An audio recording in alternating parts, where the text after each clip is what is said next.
70 અને 71 70 અને 71 જે છે એ પણ આ બંને દાખલા પણ 2019માં પૂછાયેલા છે મિત્રો, બરાબર ધ્યાન આપજો. એક વર્ગમાં વિદ્યાર્થીઓની સંખ્યા કેટલી છે? x. દરેક વિદ્યાર્થી પ્રધાનમંત્રી રાહત ફંડમાં ₹x ફાળો આપે છે, બરાબર છે. વિદ્યાર્થીની સંખ્યા પણ x છે અને ફાળાની રકમ પણ x છે. તો ફાળાની કુલ રકમ ₹2401 થાય છે. તો xની કિંમત કેટલી? હવે મિત્રો તમે જોજો, વિદ્યાર્થીની સંખ્યા એને ગુણ્યા ફાળાની રકમ બરાબર શું આવે? કુલ રકમ. તો હવે આપણને વિદ્યાર્થીની સંખ્યા કેટલી આપી? x.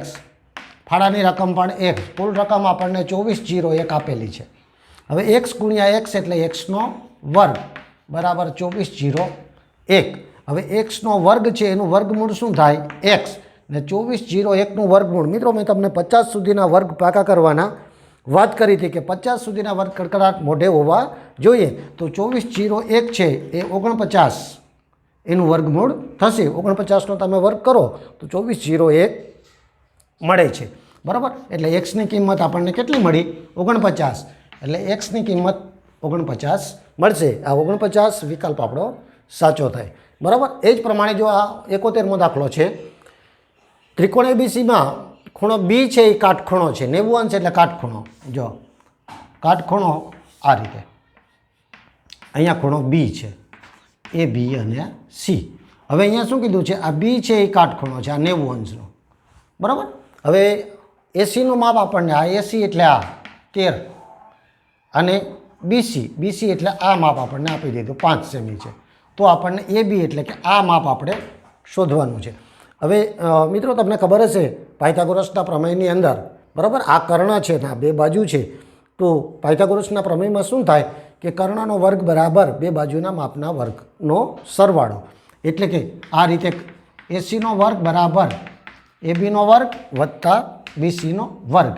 આ છે પાયથાગોરસનો પ્રમેય, આ રીતે. હવે જો એસીનો વર્ગ આપણને કેટલો છે? તો કે 13નો વર્ગ. એબીનો વર્ગ આપણે શોધવાનો છે એટલે એબીનો વર્ગ આ રીતે લખીશું, પ્લસ બીસીનું માપ આપણને આપ્યું એટલે 5નો વર્ગ. હવે 13નો વર્ગ થશે 169. અહીંયા આવશે એબીનો વર્ગ બરાબર 5નો વર્ગ થશે 25. આપણે એબી શોધવાનું છે મિત્રો, એટલે આ 25 પ્લસ આ સાઈડ આવશે તો માઇનસ, એટલે 169 માઇનસ 25 બરાબર એબીનો વર્ગ. 169માંથી તમે 25 બાદ કરો એટલે 144 મળે બરાબર એબીનો વર્ગ. હવે એબીનો વર્ગ છે, આપણે તો માત્ર એબી જોઈએ, તો એબીના વર્ગનું વર્ગમૂળ શું થશે? એબી. તો 144નું વર્ગમૂળ શું થશે? 12. એટલે એબીનું માપ આ કેટલું મળશે? 12 સેમી આપણો જવાબ છે. તો સાવ સરળ હતું મિત્રો.